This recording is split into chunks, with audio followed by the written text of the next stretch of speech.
Hello and welcome to Faith Matters. This is the programme where we take a spiritual perspective on Merseyside life.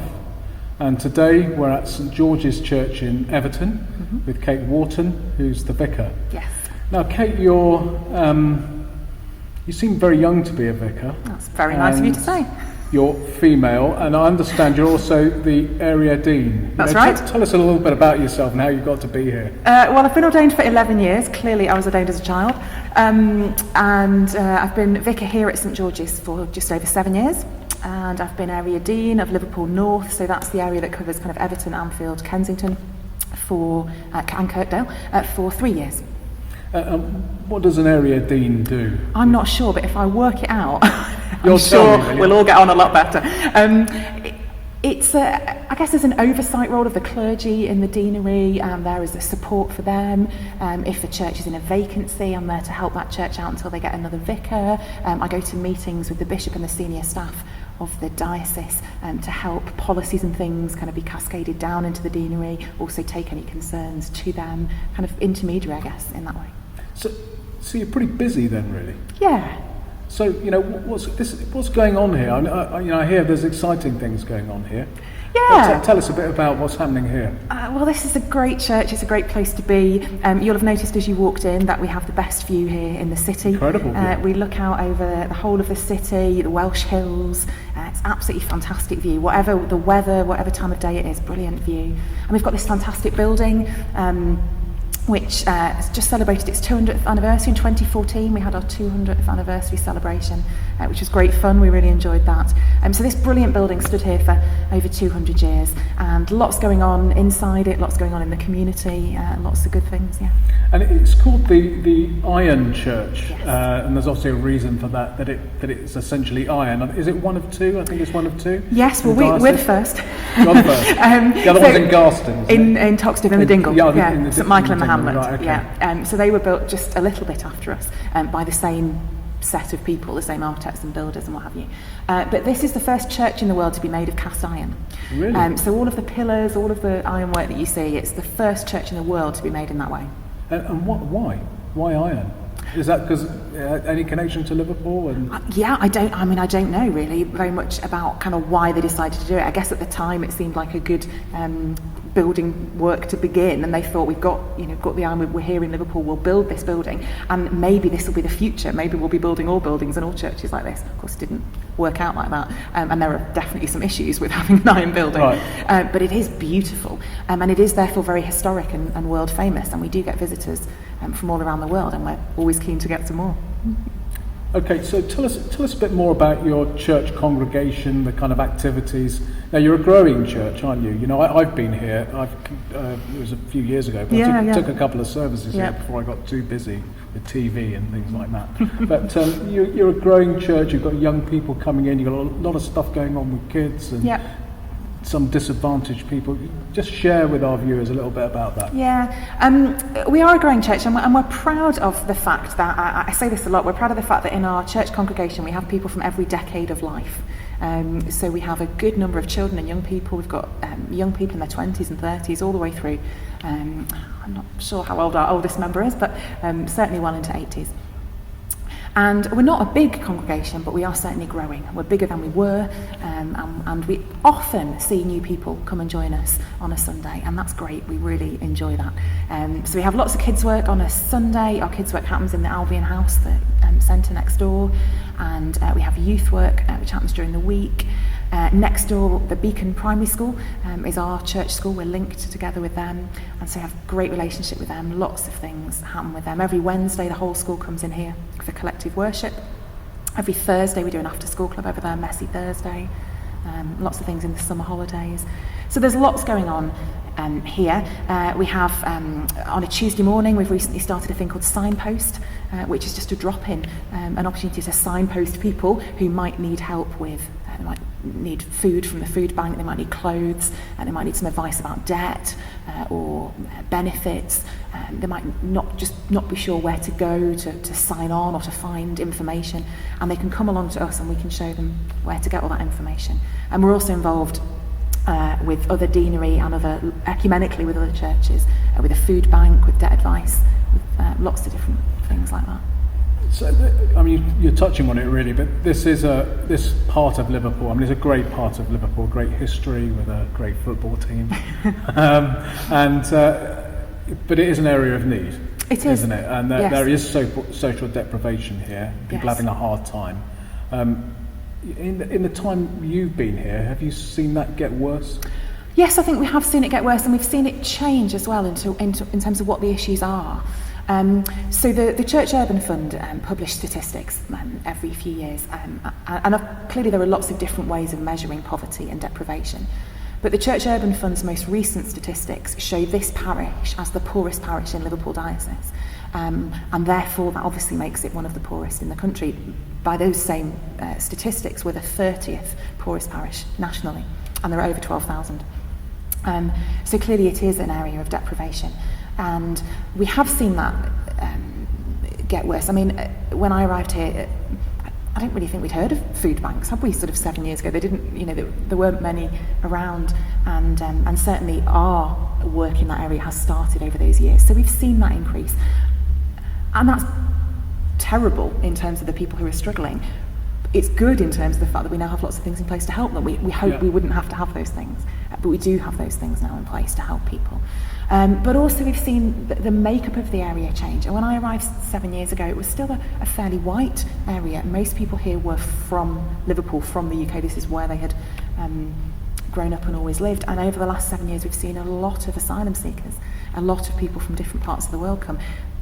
And again, those people are often in very difficult circumstances.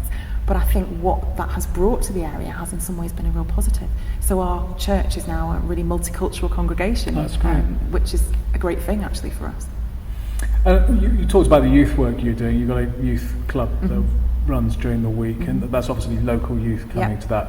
But I know that you've had a bit of stick, from your vicarage is just a target, isn't it? Really, it should have a target outside. It does sit right there. Yeah. You could, I suppose I'm thinking back to my own misspent youth. I was thinking you could easily, throw something at this and be away in no time.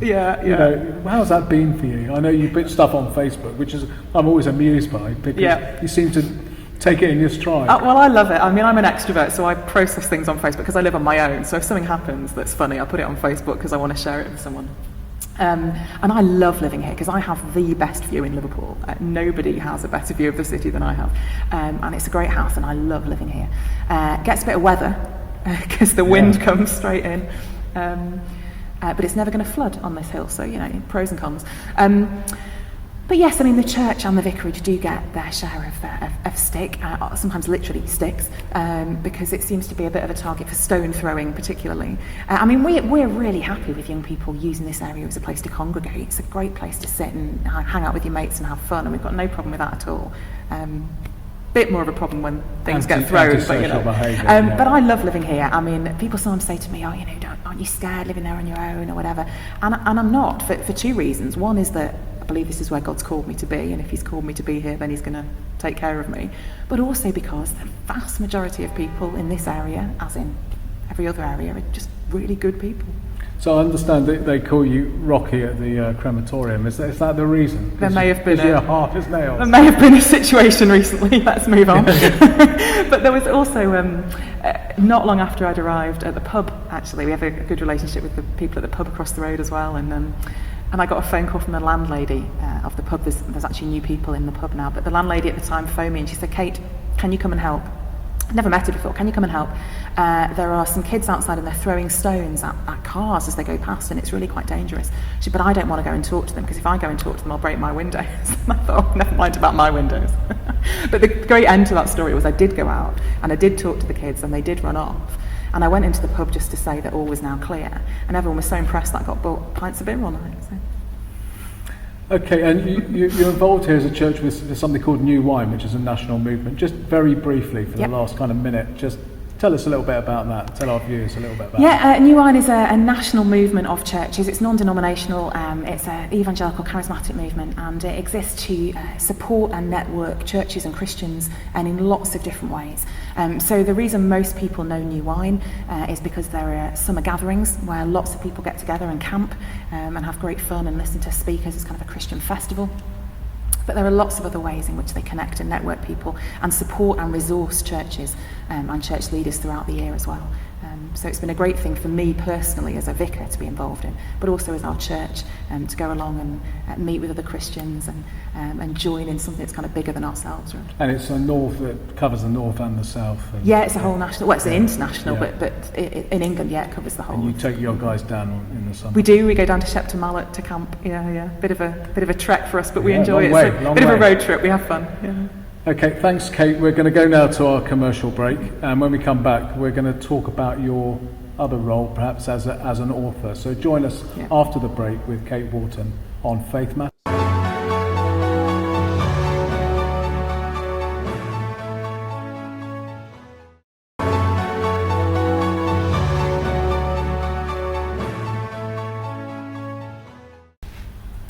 Welcome back to Faith Matters. We're here at St George's Church up on the Brow at Everton with Kate Wharton, who's the vicar. We were talking about a church in the previous part of this programme. I want to come on now to talk about something else that you do and something else that you are. Yes. Because you're a published author, aren't you? I am, yes. How do you find the time for that? I'm not really sure. People ask me that often. I feel slightly like I dreamt it all, really. I don't know how I found time, but I did. I wrote a book. There it is. Yeah, Single-Minded. Do you want to hold it up to the camera? There we go. So we're going to talk about that now. So what's Single-Minded about? And why did you write it? Yeah, I mean, it came out of actually New Wine, we spoke about earlier. I was asked quite a few years ago to do a seminar at New Wine about singleness. Because I am single, I always have been, and I wasn't sure, to be honest. I was, I'm not quite sure. How do you do a kind of helpful seminar on singleness that doesn't just depress everybody and is kind of positive? And I just wasn't really sure about it. And I said no, actually, the first time, and then I got asked again, and I thought, well, maybe there's a way of doing this. Maybe I can do this seminar.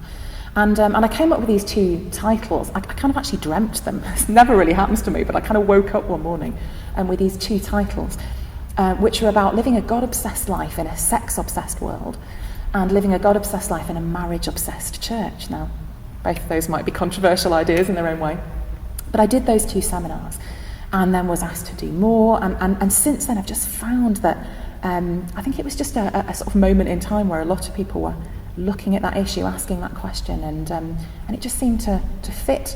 And after I'd done 4 seminars, my friend said to me, why don't you write a book? And I thought, well, it seemed to me that there were certain types of people who wrote books and ordinary people didn't do that.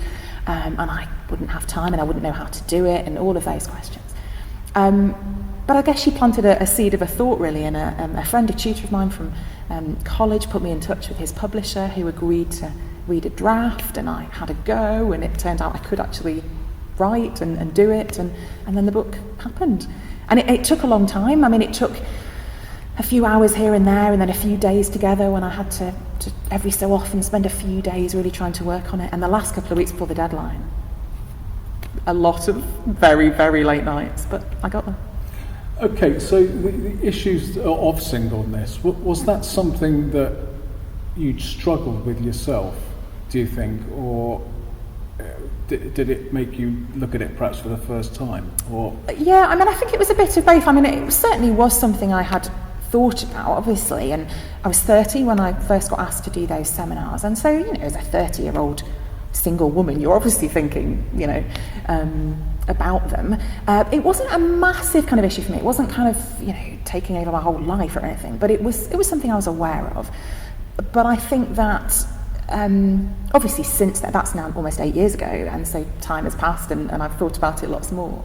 But also in doing the talks I've done, because I've been invited to lots of different churches, even overseas, I've done talks on this since, which has been fantastic, real privilege. And in doing those talks and in meeting single people, I think I've come to realise that this is actually something that, in particular the church, I think really needs to engage with. Yeah, and you talked about a marriage-obsessed church. Mm-hmm. I mean, those of us who are in the church, we know that's true. I mean, our viewers might not know too much about that because not all of them will be church people. But tell us a little bit about that. Why is that? Yeah, well, I guess what I would say about that is that I think the church, really rightly and properly, the church wants to say in society that we think marriage is a good thing. Marriage is important, marriage is special, and I think the church rightly honours marriage and family life and wants to really support and resource people who are seeking to kind of live in that way, and things like the marriage course seek to support married people and families, and that's brilliant.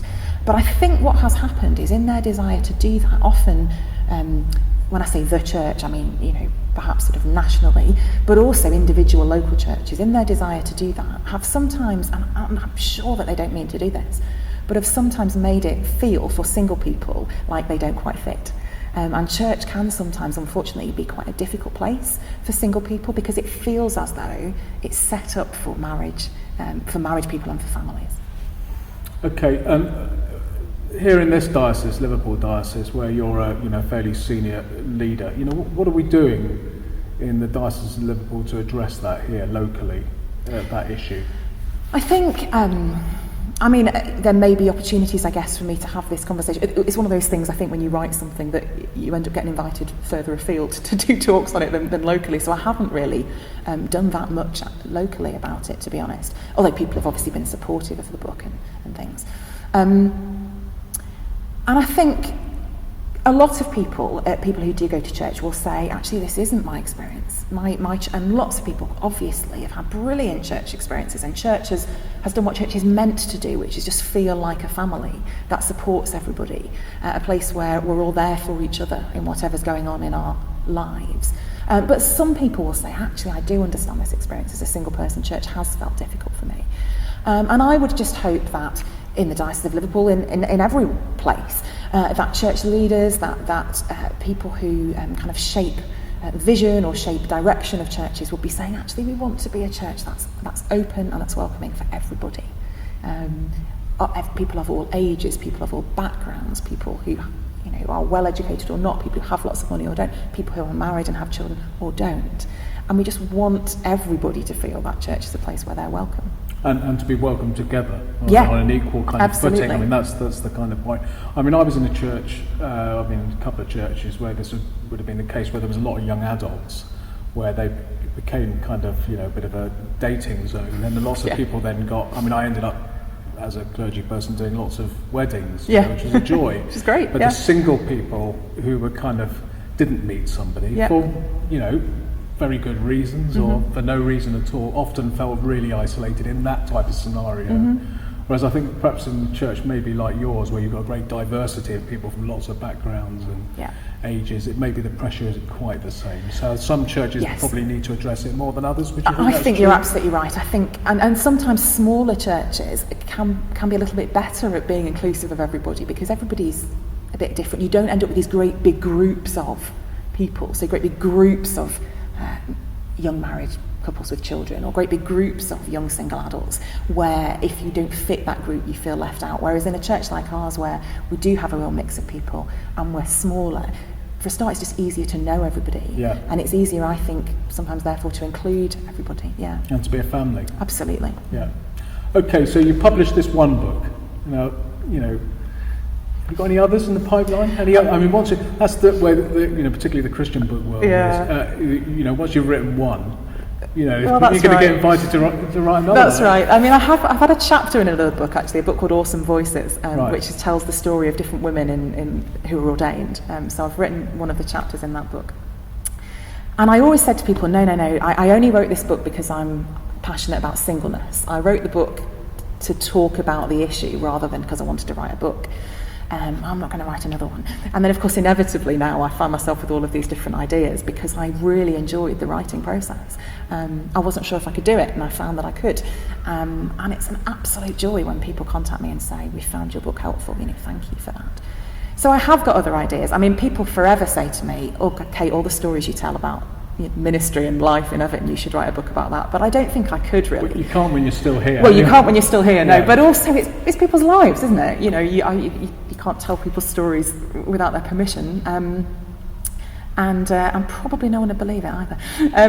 But I do have other ideas, and I'm in conversation with other friends about things we might be able to do together. And Monarch have been a brilliant publisher, and they're keen to have conversations about future things. So yeah, I'm definitely not dismissing the idea of writing something else. Yeah, a friend of mine who I was at college with a long time ago she's just written a book. She was a prison chaplain for 10 years and has written a book aptly entitled Jailbird. Great.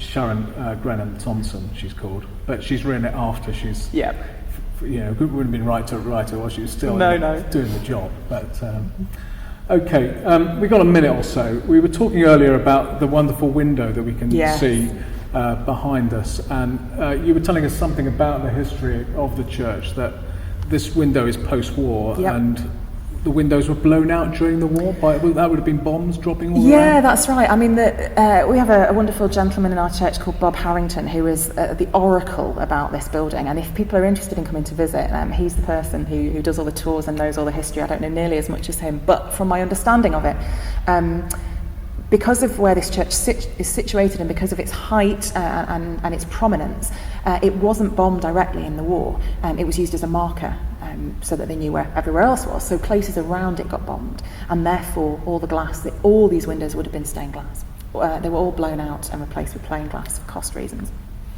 But that window was replaced as it is now to the beautiful window we now see, but it was after the war, and it's completely different in design from the window that was there before. We do have photographs of it. Yeah, unlike the one that was replaced in the Vicar of Dibley. In the Vicar of Dibley, which was replaced with clear glass. I'm sure you get lots of references to that. But we haven't got any longer to talk because it comes to the end of our programme. It's been absolutely wonderful being with you here in your church. Thank you for inviting us here today. And see you next time, everyone, for Faith Matters on Bay TV.